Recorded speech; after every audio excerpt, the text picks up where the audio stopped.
চন্দ্রবংশের কথা আরম্ভ করব। আমরা আগেই আলোচনা করেছিলাম চন্দ্রের কথা।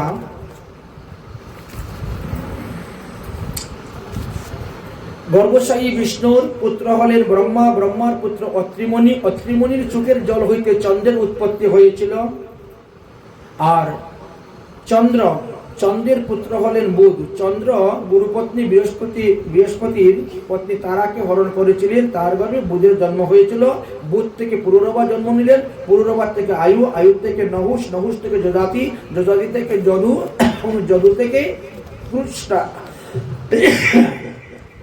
পৃষ্ঠা থেকে বিজনল্যবান, তার পুত্র হল সাবতীয়, তার পুত্র পুরুষ, তার পুত্র চিত্র, তার পুত্র শশীবিন্দু, তার পুত্র পিতাশ্রবা, ধর্ম, তার পুত্র ধর্ম। এইভাবে ক্রমানুসারে দেখা গেল ধীরে ধীরে আস্তে আস্তে বৃষ্ণি পর্যন্ত এসেছিলেন। সেই বৃষ্ণির পুত্র ছিল অনেক, তার মধ্যে হলো দেবমীর, দেবমীরের পুত্র ছিল সুরসেন, আর সুরসেনের পুত্র হলেন বসুদেব। বসুদেবে 18টি বিবাহ করেছিলেন। তার মধ্যে সর্বপ্রথম স্ত্রী হলো তিনার রোহিণী, আর সর্বছোট হলো দেবকী। এই হলো 18টি সন্তানের মধ্যে। আচ্ছা, দেবকীর সঙ্গে যখন বসুদেবের বিবাহ হলো, তখন সেই দেবকীকে আর বসুদেবকে স্বাগত জানিয়ে তাদেরকে তাদের বাড়িতে পৌঁছিয়ে দেওয়ার দায়িত্ব নিলেন কংস। কংস নিজেই বোনের স্নেহেতে বশীভূত হয়ে তিনি নিজে রথের সারথি হয়ে বোনকে নিয়ে যাচ্ছেন রথ চালিয়ে। কিন্তু মধ্য রাস্তায় যাওয়ার সময় আকাশবাণী হয়ে গেল যে দেবকীর অষ্টম গর্ভজাত সন্তানের হাতে কংস মারা যাবেন। এই আকাশবাণী শ্রবণ করে তিনি দেবকীকে বধ করতে চেয়েছিলেন। তখন বসুদেব নানা রকম শাস্ত্রবাক্যের দ্বারা, যুক্তিবাক্যের দ্বারা সান্ত্বনা দিয়ে বললেন, আমি প্রতিজ্ঞা করে বলছি, আমার ঔরসে দেবকীর গর্ভে যে কোটি সন্তান হবে সেই কোটি সন্তানই আমি তোমার হাতে তুলে দিব।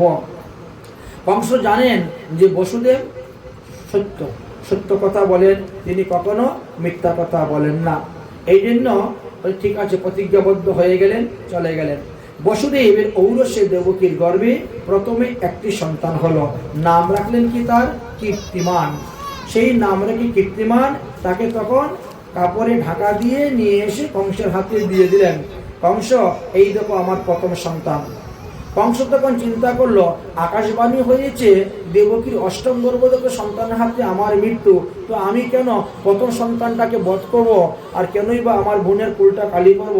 হ্যাঁ, ছোটবেলার থেকে তার মা নেই, বাবা নেই, ভাই নেই, আমরাই তাকে লালন পালন করে বড় করেছি, থাক নেওয়ার জন্য। এই জন্য কংস একটু ভালো মানুষ হয়ে গেল। তিনি বললেন যে ওকে আপনি নিয়ে যান, আর অষ্টম গর্ভজাত সন্তানটাই আমাকে দিবেন, অন্য সন্তান আমাকে দিতে হবে না। স্বর্গে থেকে দেবতারা চিন্তা করলেন, কংস যদি এইরকম ভালো মানুষ হয়ে যায় তাহলে তো তার পাপের ঘোড়া ভরবে না, আর কংসের পাপের ঘোড়া না বললে ভগবানও এসে অবতীর্ণ হইবেন না। আমার যেভাবে হোক কংসের পাপের ঘোড়া ভরার একটা উপায় করতে হবে। এবার কংসের পাপের ঘোড়া ভরার উপায়টা করবে কে? পাঠাইলেন দেবর্ষী নারদকে। দেবর্ষী নারদ হাতের মধ্যে একটা পদ্মফুল নিয়ে এসে একেবারে কংসের বাড়িতে উপস্থিত। এসে তিনি পদ্মফুলটার পাপড়ি গণনা করতেছেন। কংস মহারাজ জিজ্ঞাসা করছেন, ছোট ছোট বালকদের মতন কি খালি বারে বারে পদ্মফুলের পাপড়ি গণনা করছেন? বলছেন যে আমি দেখছি কোথার থেকে গণনা করলে কোনটা 8 নম্বর হয়, এইখান থেকে গণনা করলে ওটা 8 নম্বর, এখান থেকে করলে গণনা করলে ওটা 8 নম্বর। আচ্ছা, এইসব কথা থাক বাবা, আমি যখন তোমার বাড়িতে ঢুকেছি তখন দেখেছি বসুদেব জানি কি কাপড় দিয়ে ঢেকে নিয়ে চলে যাচ্ছে তোমার বাড়ি থেকে। কংস বলছে, আরে আমার কিছু নেয় নাই, তার ছেলেকে সে নিয়েছে। আপনি তো আসেন নাই অনেকদিন ধরে, আপনি তো এই ব্যাপারে কিছু জানেন না, এই ঘটনা হয়েছে। ও, আমি শুনেছি দেবতারাও এই বিষয়ে কানাকানি করতেছে। এখন যদি নিচের থেকে গণনা করা হয় তাই উপরে 1 নম্বরটাই 8 নম্বর হয়ে যাবে। অতএব এই ছেলেকে ছেড়ে দিয়ে তুমি ভালো করো নাই। কংস বলছে, তাহলে কি করবো? গিয়ে ধরে আচার মেরে ফেলবো? বলে, তা আমি জানি না, কি করবে না করবে ওইসব আমি জানি না বাবা। তবে আমি তোমাদেরকে বললাম দেবতারা কানাকানি করছে।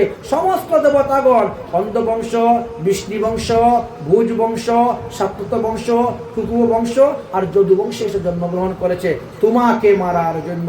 অতএব এই সমস্ত বংশের কাউকে বিশ্বাস করিও না, কাউকে প্রশ্রয় দিও না। চলে গেলেন, সঙ্গে সঙ্গে তিনি গেলেন আর গিয়ে কীর্তিমানকে নিয়ে এসে আছাড় মেরে দিলেন। যাতে বসুদেব দেবকী কোনো ছলনা করতে না পারে, এই জন্য কারাগারে এনে বন্দী করে রেখে দিলেন। উগ্রসেন প্রতিবাদ করলেন, উগ্রসেনকেও কারাগারে ঢুকিয়ে দিয়ে তিনি রাজত্ব ভোগ করতে শুরু করলেন। একে একে দেবকীর 6টি সন্তানকে বধ করলেন।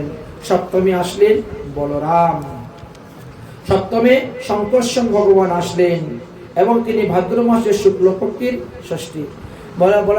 বলরাম যখন এসেছেন তখন ভগবান শ্রীকৃষ্ণ যুগমায়াকে বললেন, যুগমায়া তুমি এই দেবকীর সপ্তম গর্ভের সন্তানকে আকর্ষণ করে নিয়ে রোহিণীর গর্ভে স্থাপন করে দাও। তখন যুগমায়া বলছেন, তাতে আমার কি লাভ হইবে? বলে, তোমাকে আমি বরদান দিব, এই পৃথিবীর মানুষ তোমাকে ভদ্রকালী, বিজয়া, বৈষ্ণবী, কুমুদা, চন্দ্রিকা, কৃষ্ণা, মাধবী, কন্যা, মায়া, নারায়ণী, ঈশাদী, শারদা, অম্বিকা আদি প্রভৃতি নামে তোমার পূজা করে থাকবে। এইভাবে বর প্রদান করেছিলেন, যার কারণে যুগমায়া কি করলেন, এসে দেবকীর সপ্তম গর্ভজাত সন্তানকে আকর্ষণ করে নিয়ে রোহিণীর গর্ভে স্থাপন করে দিলেন এবং রোহিণীর গর্ভ থেকে ভাদ্র মাসের শুক্লপক্ষের ষষ্ঠী তিথিতে তিনি প্রকট হয়েছিলেন। এটা বৃন্দাবনের সিদ্ধান্ত। কিন্তু ব্রজের ছাড়া অন্যত্র স্থানে দেখা গেল যে রাখি পূর্ণিমা দিন বা ঝুলন পূর্ণিমা দিন বলরামের জন্ম হয়েছিল। যাই হোক, অষ্টমে এখন ভগবান শ্রীকৃষ্ণ আসবেন। এই জন্য ব্রহ্মা আদি সমস্ত দেবগণ ভগবানকে স্বাগত জানাচ্ছেন যে দেবকীর অষ্টম গর্ভে আপনি এসে অবতীর্ণ হন। স্বাগতম কৃষ্ণ শরণাগতম কৃষ্ণ কৃষ্ণ শরণাগত কৃষ্ণ স্বাগতম সু স্বাগতম সু স্বাগতম কৃষ্ণ স্বাগতম সু স্বাগতম সু স্বাগতম কৃষ্ণ স্বাগতম কৃষ্ণ শরণাগতম কৃষ্ণ স্বাগতম কৃষ্ণ শরণাগত কৃষ্ণ। পূর্ণ ব্রহ্ম ভগবান অবতার হয়ে যেই কালে আর সব অবতার আসি তাতে এসে মিলে নারায়ণ চতুর্ভুজ মৎস্যাদি অবতার যুগ মন্বন্তর আদি যত আছে আর, তাই ভগবানের দেহি সবাই এসে উপস্থিত হয়ে গেলেন। দেখতে দেখতে দেখতে দেখতে দেবকীর গর্ভ প্রকাশ হইতে পারল। কংস তখন ভয় পেয়ে আরো বেশি করে পাহারাদার রাখলেন। জানা যায় যে 3228 খ্রিস্টপূর্বাব্দে ভগবান শ্রীকৃষ্ণ এসে আবির্ভাব হইয়াছিলেন। ভাদ্র মাসের শুক্লপক্ষে কৃষ্ণপক্ষে তিনি অষ্টমী তিথিতে রোহিণী নক্ষত্র যুক্ত সেই দিন তিনি এসে আবির্ভাব হয়েছিলেন। কংসের কারাগারে দৈবকীর পুত্ররূপী এসে তিনি প্রকট হয়েছিল। সেই দিন ছিল বুধবার। চন্দ্র তখন বৃষ রাশিতে ছিলেন, সূর্য তখন সিংহ রাশিতে ছিলেন। সেই দিন ভগবান কৃষ্ণচন্দ্র প্রকট হয়েছিলেন। ভগবান শ্রীকৃষ্ণচন্দ্র কি। দেবকী তখন দেখলেন যে চতুর্ভুজ রূপ ধারণ করে আছেন, ও দ্বিভুজ ধারণ করার জন্য বারবার স্তুতি ভক্তি করতে শুরু করেছেন। ভগবান তখন বললেন, আমাকে এখান থেকে নিয়ে নন্দালয়ে রেখে দাও। আর নন্দালয়ে গিয়ে দেখো নন্দরানী একটি কন্যা সন্তান জন্ম দিয়েছে, সেই কন্যাটিকে এখানে নিয়ে চলে আসো। আমার এই লীলাটি কেউ জানতে পারবে না, কারণ এই বিশ্ব ব্রহ্মাণ্ডের মধ্যে এক চাঁদ জাগরিত আছে আর তোমরা দুজন আছো, আর সবাই মোহনিদ্রায় নিদ্রিত। যাই হোক, তখন বসুদেব কি করলেন, ভগবান শ্রীকৃষ্ণকে একটি পাত্রের মধ্যে তুলে নিয়ে মাথায় করে নিয়ে রওনা হয়ে গেলেন। কিন্তু যমুনায় তীরে গিয়ে দেখেন যমুনা ভরা জল, ভাদ্র মাস পার হবেন কেন এমন করে। এদিকে যুগমায়া অবতীর্ণ হয়ে গেছেন নবমী তিথিতে, আর অবতীর্ণ হয়ে তিনি শ্রীগালিনীর রূপ ধারণ করে দিয়ে যমুনা পার হয়ে চলে যাচ্ছেন। বসুদেব এই দৃশ্য থেকে তিনিও পার হয়ে যাচ্ছেন। ভগবান শ্রীকৃষ্ণ পূর্ব থেকে প্রতিজ্ঞা ছিল যে পৃথিবীতে যাওয়ার পরে আগে যমুনার মনোবাসনা পূর্ণ করবেন। তাই তিনি বসুদেবের মাথা থেকে পড়ে গেলেন যমুনার জলে, আর যমুনাকে প্রেম দান দিয়ে যমুনার মনোবাসনা পূর্ণ করে আবার তিনি বসুদেবের কাছে ধরা দিলেন। বসুদেব নিয়ে চলে গেলেন, আর তিনি নন্দালয়ে গিয়ে সুতিকা গৃহে প্রবেশ করে সেই নন্দ রানী এক পাশে আপন পুত্রকে রেখে কন্যাটিকে নিয়ে চলে আসলেন। যখন তিনি চলে এসেছেন সঙ্গে সঙ্গে দরজা কপাট বন্ধ হয়ে গেছে, লোহার শিকল বন্ধ হয়ে গেছে, বালিকা কান্না করতে শুরু করে দিয়েছে, প্রহরী সব জেগে উঠেছে। কংস মহারাজকে সংবাদ দিয়েছেন, কংস এসে উপস্থিত হয়েছেন। দেবকী বলছেন, এবার আমার কন্যা সন্তান হয়েছে, তাকে তুমি বধ করিও না। হে ভাই, আমি তোমাকে কথা দিলাম, এ তোমার ছেলের তোমার পুত্রবধূ আমি বানাবো, এ তোমার হুবু বৌমা, তুমি তাকে বধ করিও না। কিন্তু কংস শুনলেন না। দেবকীর অন্যান্য 6টি পুত্রকে যেভাবে তিনি বধ করেছিলেন সেইভাবে যখন পাথরের মধ্যে আছাড় মারতে গেলেন তখন সেই কন্যা আকাশ মার্গে উঠে গেলেন, অষ্টভুজা রূপ ধারণ করে বললেন, ওরে দুষ্ট কংস, তুই আমাকে কি মারবে রে? তোকে যে মারবে সে তো কোথায় না কোথায় জন্ম নিয়েছে। অদৃষ্ট অনুজাম বিষ্ণু সাদৃষ্ট অষ্ট মহাভুজ, অষ্টভুজা রূপ ধারণ করে তিনি সেখান থেকে অদর্শন হয়ে চলে গেলেন, আর বিন্ধ্যাচল পর্বতে গিয়ে বিন্দুবাসিনী রূপে অবস্থান করলেন। কংস তখন কি করবেন? বসুদেব দেবকীকে কারাগার থেকে মুক্ত করে দিলেন, তাদের চরণে পরে ক্ষমা ভিক্ষা প্রার্থনা করলেন, আর বললেন, দেবতারা যে মিথ্যে কথা বলে এটা আমি কখনো জানতাম না, দেবতাদের কথার উপর বিশ্বাস করে আমি তোমাদেরকে বন্দী করে রেখেছিলাম, আমি এত কষ্ট দিয়েছি, আমার অপরাধ ক্ষমা করো ইত্যাদি বলে ক্ষমা ভিক্ষা চেয়ে তারা পাঠিয়ে দিয়েছেন। বসুদেব দেবকী এবার কারাগার থেকে মুক্ত হয়ে তারা তাদের রাজধানীতে চলে গেছেন। এদিকে ভগবান শ্রীকৃষ্ণ নন্দালয়ে আছেন। নন্দ মহারাজ জানেন না, তিনি তো গোশালাতে আছেন। সকালবেলা এক দাসী গিয়েছে নন্দ মহারাজের গৃহে কাজ করবে, আর যাওয়ার পরে তিনি গিয়ে দেখতে পেয়েছেন যে যশোদার পাশে এক বালক খেলা করতেছে। নিশি অবসানে জাগি ব্রজেশ্বরী, হেরিলা বালক চাঁদ, কহুত উল্লাস হইল না পাইরে, পুতুলিয়া হিয়ায় বাঁধ। শুনি ধ্বনি নন্দ গোপেশ্বর আহত, শিশুমুখ হেরিয়া বিভু, কহি সব গোকুলে মূর পুত্র হয়ে আনন্দ কর হয় তরুল। নন্দ মহারাজ যখন সংবাদ পেলেন, নন্দ আত্মাজ উৎপন্নে যতল্লাদ মহামনা আহুতিম বিপ্রাণাম বেদিকম স্নাতম সূচি অলঙ্কৃতম। নন্দ মহারাজ তখন মনের আনন্দে তিনি কি করলেন? জাতকর্ম সংস্কার আদি করাইলেন, আর সংস্কার করাইয়া নন্দ উৎসব আরম্ভ করলেন। তিনি 7 পর্ব তিল দান করেছিলেন, 20 লক্ষ গাভী দান করেছিলেন, অনেক অর্থ স্বর্ণ আদি দান করেছেন, আর এই সমস্ত দ্রব্য গ্রহণ করার জন্য সব মনের আনন্দে এসে গান করছেন, আর সবাই দান গ্রহণ করছেন।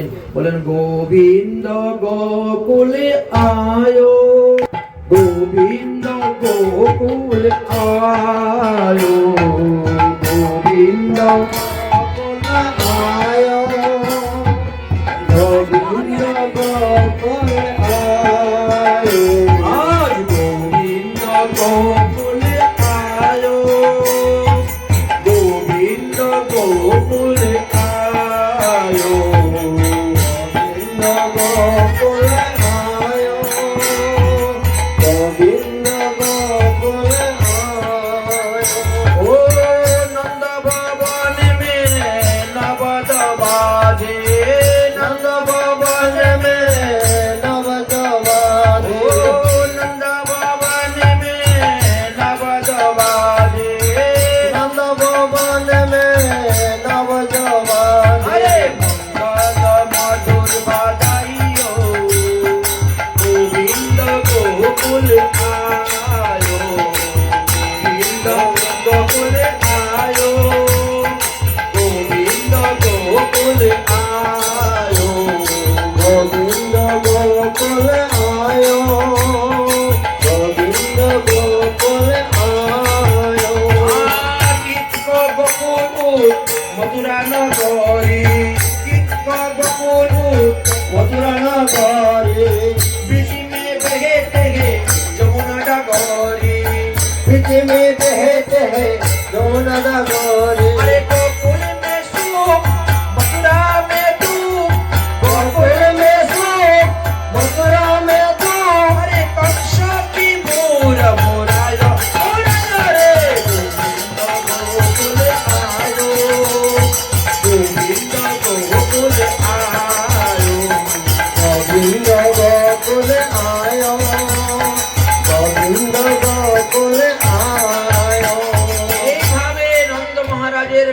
আজ আনন্দ বাদাই হচ্ছে, নন্দ মহলে আজ আনন্দ বাদাই, নন্দ মহলে আজ আনন্দ বাদাই, আনন্দ বাদাই আজি আনন্দ বাদাই, আনন্দ বাদাই আজি আনন্দ বাদাই। স্বর্গেতে দুন্দবী নাচে নাচে দেবগণ, স্বর্গেতে দুন্দবী নাচে নাচে দেবগণ, হরি হরি হরি ধ্বনি ভরিল ভুবন, হরি হরি হরি ধ্বনি ভরিল ভুবন। ব্রহ্মা নাচে শিব নাচে আরো নাচে ইন্দ্র, ব্রহ্মা নাচে শিব নাচে আরো নাচে ইন্দ্র, গোকুলের গোয়ালা নাচে পাইয়া গোবিন্দ, গোকুলের গোয়ালা নাচে পাইয়া গোবিন্দ। নন্দের মন্দিরে দুয়ার আইল ধাইয়া, নন্দের মন্দিরে দুয়ার আইল ধাইয়া, হাতে লাঠি কাঁধে বার নাচে থইয়া থইয়া, হাতে লাঠি কাঁধে বার নাচে থইয়া থইয়া। দধি দুগ্ধ বিত বুলয় অঙ্গনে ঢালিয়া, দধি দুগ্ধ বিত বুলয় অঙ্গনে ঢালিয়া, নাচে নাচে রে নন্দ গোবিন্দ পাইয়া, নাচে নাচে রে নন্দ গোবিন্দ পাইয়া। আর আনন্দ হইল বড় আনন্দ হইল, আনন্দ হইল বড় আনন্দ হইল, লীলাসরা মায়ের মন ডুবিয়া রইল, লীলাসরা ডুবিয়া মন ডুবিয়া রইল। নন্দ ধরে নন্দ কি, নন্দ মহারাজের আজ আনন্দ ধরে না। যারা যারা আসছেন দ্রব্য নেওয়ার জন্য তারা সবাই গান গাচ্ছেন। নন্দগরা নন্দ ভালো জয় কানাইয়া লাল কি, নন্দগরা নন্দ ভালো জয় কানাইয়া লাল কি, আজ নন্দগরা নন্দ ভালো জয় কানাইয়া লাল কি, নন্দগরা নন্দ ভালো জয় কানাইয়া লাল কি। আদি দিন বুরা দিন ওর দিন পাল কি, আদি দিন বুরা দিন ওর দিন পাল কি, जवान को हाथी घोड़ा पूरन कपाल की, जवान को हाथी घोड़ा पूरन कपाल की, अरे नंद गरा नंद भालो जय कन्हैया लाल की, अरे नंद गरा नंद भालो जय कन्हैया लाल की।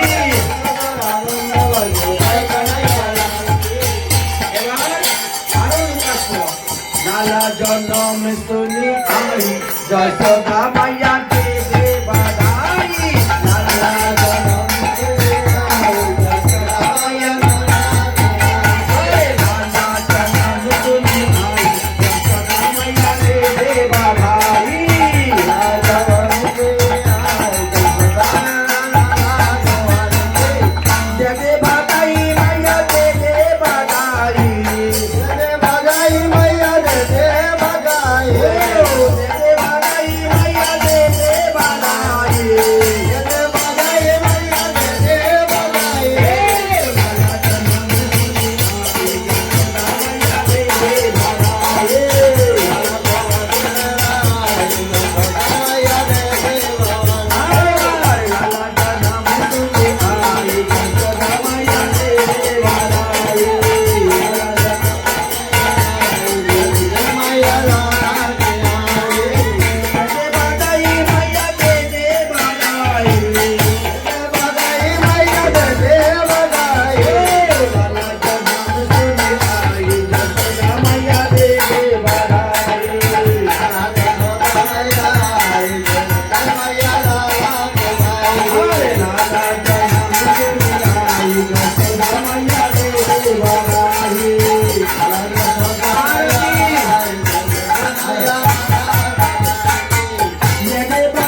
শুনে আই যশোদা মাইয়া রে বাধাই লালা যশোদা টিকি বিলঙ্গি ঝুমল বিলঙ্গি টিকি বিলঙ্গি ঝুমল বিলঙ্গি কুন্দর কি কর দে সাগাই যশোদা মাইয়া রে বাধাই লালা যশোদা শুনে আই যশোদা মাইয়া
पुराण की सप्ताह ज्ञान यज्ञ की यज्ञ चतुर्थ दिवस की भगवान श्री कृष्ण आविर्भाव लीला की हरिनाम संकीर्तन की चार धाम की संप्रदाय की चारी आचार्य की द्वारा की बलभद्र आक्रा की अनंतपति वैष्णव की मातृवृंद की भक्तवृंद की फूल करताल की नवैया बजैया की रसैया पुजारी की पुजारी भंडारी की आनंद उत्सव की दाता भक्ता की आनंद की जय जय श्री राधे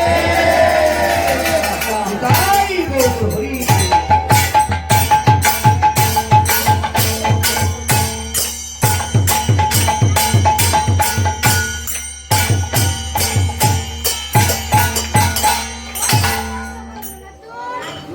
जय जय श्री राधे।